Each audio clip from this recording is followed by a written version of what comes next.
Hello everybody, welcome back to my channel. First of all आप सबको धन्यवाद इतना सारा प्यार देने के लिए।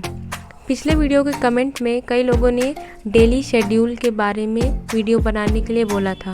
सो this video is for those students going to attend new class. Time table बनाने से पहले आपको खुद को जानना बहुत ज़रूरी है कि आप मॉर्निंग पर्सन हो या नाइट पर्सन हो। आपका दिमाग सबसे ज़्यादा एक्टिव कब रहता है? आपको सबसे ज़्यादा डिस्ट्रैक्ट कौन करता है? वैसे इस टाइम पे तो सबका डिस्ट्रैक्शन मोबाइल और सोशल मीडिया ही है। बेसिकली टाइम टेबल दो तरीके के हो सकते हैं। पहला शॉर्ट टर्म टाइम टेबल और दूसरा long term time table. Short term means जैसे आपका एग्ज़ाम 2 या 3 महीने बाद है तो आप टाइम रिस्ट्रिक्टेड हो जाओगे। टाइम इस वीडियो का बात हम पहले कर चुके हैं, but in long time table आप पर उतनी पाबंदी नहीं होती। लेकिन ये याद रखना, जिस काम के लिए जितना ज़्यादा टाइम मिलता है वो काम उतना ही लेट होता है। आपके पास 1 साल है, आपको खरगोश बनने की ज़रूरत नहीं है कि एक दिन में 10 घंटे पढ़ लिया और फिर 2 दिन उस पढ़े हुए 10 घंटों के लिए पार्टी कर रहे हैं। आपको कछुए की तरह थोड़ा थोड़ा डेली पढ़ना है। मीन्स 4 घंटे ही पढ़ो पर डेली पढ़ो। देखो इस टाइम ये आपकी ऑनलाइन क्लासेस चल रही हैं, राइट? तो उसमें 5 से 6 घंटे तो आपके जाएंगे, पर उसे गवाओ मत। ऑनलाइन क्लासेस का भरपूर फ़ायदा उठाओ। जो कुछ भी ऑनलाइन क्लास में पढ़ाया जाता है उसे वहीं पर अच्छे से समझ लो।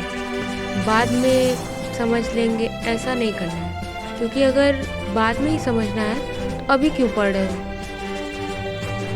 24 घंटे में हम अगर 7 घंटे सोने के लिए निकाल दें और 6 घंटे ऑनलाइन क्लासेस के लिए, और अगर कोई ट्यूशन और कोचिंग करते होंगे तो 3 घंटे उसको ले लो, और बाकी सारी एक्टिविटी लाइक नहाना, खाना एट्सेट्रा को लेकर 3 घंटे मान सकते हैं हम। So you can use maths. 24 - 7 + 6 + 3 + 3 equals to 24 - 19 equals to 5 hour. 5 घंटे या किसी के लिए ये टाइम वेरी कर सकती है। मान लो 4 घंटे हैं आपके पास, आपको डेली 4 या 5 घंटे सेल्फ स्टडी करना है। अगर आप 9 या 10th में हो तो 11th और 12th का सिलेबस क्योंकि बड़ा होता है तो वहाँ पे हमें स्टडी टाइम बढ़ाना पड़ता है।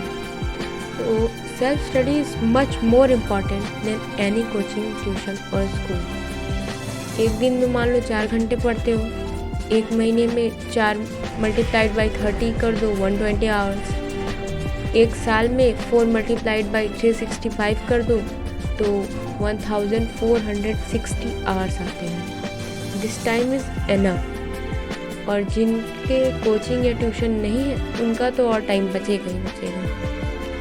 अब बात आती है, इतने सारे सब्जेक्ट हैं और टाइम कम, अब क्या करें? देखो, पहले आपको कैटेगराइज करना था, अब आपको अपने सब्जेक्ट्स को कैटेगराइज करना होगा। मीन्स जैसे आपके फेवरेट सब्जेक्ट कौन से हैं?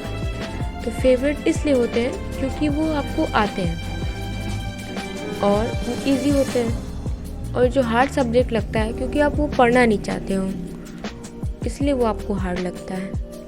तो हार्ड और important subjects like maths, social studies, science etcetera आपको डेली पढ़ना है। और अदर सब्जेक्ट्स आप हर अल्टरनेट डेज पढ़ सकते हो। ज़रूरी नहीं कि आप उसे डेली पढ़ो, आप 1-2 दिन में पढ़ सकते हो उसे। नेक्स्ट थिंग इज़, ज़रूरी नहीं है कि अगर आप टाइम टेबल बना लो तो आप अपने गोल को अचीव ही कर पाओगे। ऐसा बिल्कुल भी नहीं है। The main thing that matter is execution और इम्प्लीमेंटेशन।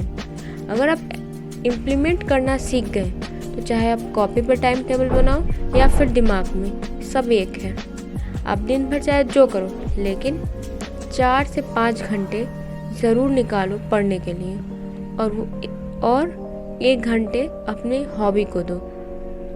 उम्मीद है आपको ये वीडियो अच्छी लगी होगी। आपका बहुमूल्य समय देने के लिए धन्यवाद।